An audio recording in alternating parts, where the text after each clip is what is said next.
Max, we're in week 8 of the Texas high school football season, but believe it or not, some teams are off. And this gives us an opportunity to swoop in and bother the coaches of those teams.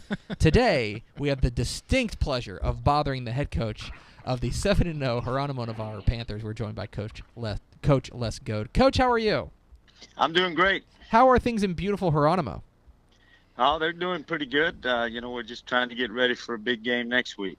You mentioned that you guys do have a big game next week. You're off this week, and then you travel to Wimberley. I want to ask you a little bit about this district because, we knew that it was going to be a pretty good district, District 13 for a Division II, but it feels like it's even better than we expected. Do you get that same impression that maybe it's exceeded your expectations as well?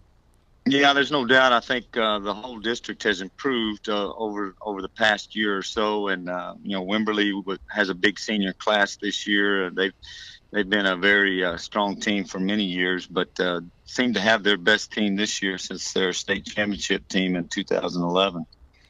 I want to ask you a little bit about your hot start. You guys are 7-0 to start the year, and it seems like this is a vintage Navarro team. You guys are running the ball especially well. You're playing great defense. You're taking the ball away. I think in a lot of respects, with the style of play you guys have, a lot of your teams kind of run together. They're all really good, and they all just kind of do play the same way. What is it about this team that stands out to you? Well, we're just so thin as far as our depth this year that we've had to rely on a handful of kids. It's been a little bit different than what we've had in the past few years. We've got a lot of two-way starters, so we've actually slowed the game down a little bit, trying to give them a break, as opposed to speeding it up, which most teams are trying to do. We've always been ball control, which has been our forte, but defensively we just keep getting better and better. We have thrown the ball quite a bit more in the past few years than we have this year, but we're just trying to slow that game down and try to shorten it and keep the ball away from the other team. Guys like Tyler Law, that's playing both ways on the defensive side and running the ball on offense, and Will Eveld at quarterback and free safety, those are the kind of guys that we've had to rely on. The other thing that kind of stands out to me about your squad this year is that you guys always kind of spread the ball around. You got that's the nature of your kind of slot T offense is right. That a lot of people touch the ball. It seems like even more people this year have gotten a chance to tote the mail a little bit. Is that I imagine that's the way you guys have drawn it up based on your roster is to get the ball to a lot of different people. Right, because we've got so many guys that are starting on defense that we'll rotate them on offense, and rather than just have those guys full time on offense. I know some teams try to get that bell cow on offense, and that's all he does. But because of our nature of our personnel, all of them are starting on defense, so we rotate them on offense, and that's the way it turns out, that you don't get somebody with those amazing statistics. Mm-hmm. We're talking with Les Goad, the head coach of the Geronimo Navarro Panthers here on Texas Football Today. Get involved in the conversation at hashtag TF Today. I'm always interested in asking coaches who run maybe, let's call them old school offenses, like the slot T, how you get kids to buy into a system like this when they're watching college football and you got guys throwing the ball around and there are all these superstars in the making. How is it that you get kids to buy in on a system that kind of inherently isn't supposed to have any superstars? Well, to be honest with you, starting out, it normally isn't easy. You got to get them sold on it. But once they see the results, most of these kids, I've been here 11 years, so these guys were in first or second grade when I got here, and they don't know anything different, and they see the results, they understand our philosophy, and the success keeps them going. Obviously, we're more multiple than people think we are, even though our passing stats don't show it this year, but we do run some spread formations. But the meat and potatoes of our offense is definitely the slot T. And they understand that. They buy into it basically because they grew up with it and seeing the results. I want to talk a little bit about Will Eveld. You mentioned him off the top, and he's such a senior leader for you guys, a guy who started for you guys for 4 years. As the guy who gets to see him every day, and I again, kind of going back to the fact that nobody on your team puts up these crazy numbers that are going to end up, on the headlines. What is it about Will Eveld that makes him so special? Well, we certainly couldn't do all the things we do offensively without him. I did mention we are a lot more multiple than most people realize, and the only reason we're able to be that way is because of the quarterback. Having been a 4-year starter now, and he has had some seasons where we did throw the ball quite a bit. This particular year, we've just changed our gears a little bit, but he is just a great athlete that can do whatever he wants. He's a dual threat guy. This year he's leading our team in rushing. Obviously last year he threw for almost 2,000 yards. He's about to break the school record for interceptions in a career. He had 6 as a freshman. So he's just that kind of athlete. He's a guy that gets a lot of attention from the colleges because of his athleticism. He's one of our top basketball players. He can run the hurdles and track, and also can play baseball. So he's just that multi-sport athlete that can do whatever we ask him to do. We haven't put everything on his shoulders, make him that one bell cow, but this year he has definitely stepped up on the offensive side, and like you said, he's toting the ball. You guys have run through a tough schedule, and you've come out with a defense that looks really battle-tested and really ready for the grind of a tough district play. What's been the secret defensively? Why is it that you guys have been able to basically carry you guys to a 7-0 start?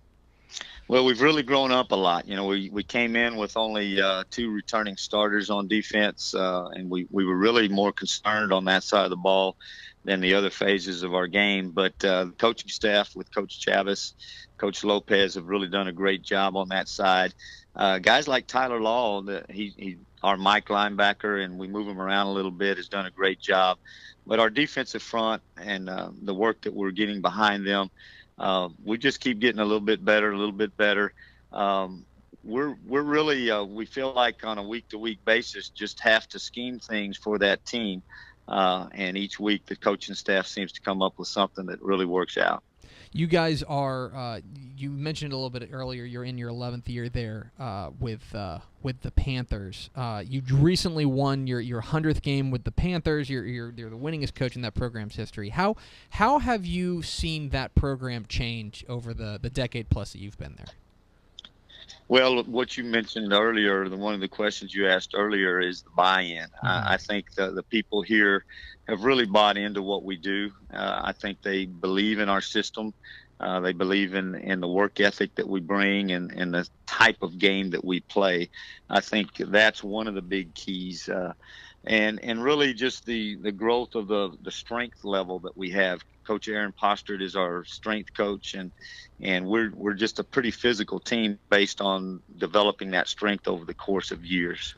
You're a guy who's got more than 160 wins in your career at various stops around the state, including Nazareth, which I would like to talk to you a little bit about later. Swifts. The Swifts. I want to ask you a little bit about the Swifts later. One of the guys that you coached under was the legendary coach Bruce Bush at Gregory Portland. What did you take from him? How did he make you the coach you are today? Well, to be honest with you, probably the best move I've ever made was going to work for Coach Bush. The slot T that we run, most of what we do is based off of things that we learned from Coach Postert. Coach Bush, but also just his organizational strategies about practice schedules and how to organize things and how to get the most out of what you've got to work with. He was a master at all of those things. His adjustments during games, were second to none. And those are things that we feel like we've picked up from him and maybe are able to utilize at this time. Well, I know that you're not a born and bred Texan, but you got here as quick as you could. You're a New Mexico guy out of Carlsbad. Yes, sir. But we mentioned it a little earlier. Your first job was in Nazareth, Texas, with the Swifts. That was a long time ago, yeah. What are your for those who don't know, Nazareth is, to put it politely, in the middle of nowhere. What are your memories of your first coaching job way back when, shall we say? Well, there's a couple of thoughts I have there. First of all, great people, great kids to work with, very, very hardworking, just a great atmosphere of people. The second thought I have is I've tried to locate as many as I can to apologize. But I was very young at the time. I was 24 years old, I believe, when I took that first job. We did do a good job there with those guys. But I think, I think it was a good move for me to decide to go back into a bigger system. That's when I went to work for Coach Bush after that and learn more. But great kids, there's lots of names. I still keep up with them every year at state basketball tournament time because they're there every year. Oh, yeah. People like the Schmickers and Brockmans and all of those type names that you're going to see every year from Nazareth, and great people, great hardworking kids, and it was a fun experience for me. Are you a better coach now than you were as a 24-year-old in Nazareth? Without a doubt. He is, I certainly hope so, anyway. He is Les Goad. He's the head coach of the 7-0 Navarro Panthers. Coach, really appreciate your time. Congratulations on your hot start, and best of luck down the road. Well, I appreciate it. Thank you. There he goes, Les Goad, the head coach of the Navarro Panthers. I'm sorry. If you ever coach the Swifts, it's great. We're going to talk about it. That's you. a rule. It's a hard and fast rule here on this show. No counter from me. We're going to talk awesome. Swifts. That's 24 years old. He was hired to coach out there. They were one of the smallest 11-man schools then. Yeah, that's pretty impressive. It is pretty remarkable, but he has a wide-ranging career. He was at Nazareth, then Kennedy, then San Antonio Southwest, New Braunfels Canyon, and Lockhart, with obviously stops at Gregory Portland as an assistant as well. So we appreciate him hopping on with us and chatting a little bit. That was Panther overdue, football. too. Navarro's great. Yeah, great program. That's a perfect example of a guy that, when we have to wait for them, because I know that he's the kind of guy that's not going to answer his phone during the week. Like if they have a game tomorrow, no chance. No. Absolutely no chance. Pretty busy. But if he's got if he's got a bye week, maybe he can squeeze it in. So we appreciate Coach Goad hopping on with us great. here on Texas Football Today.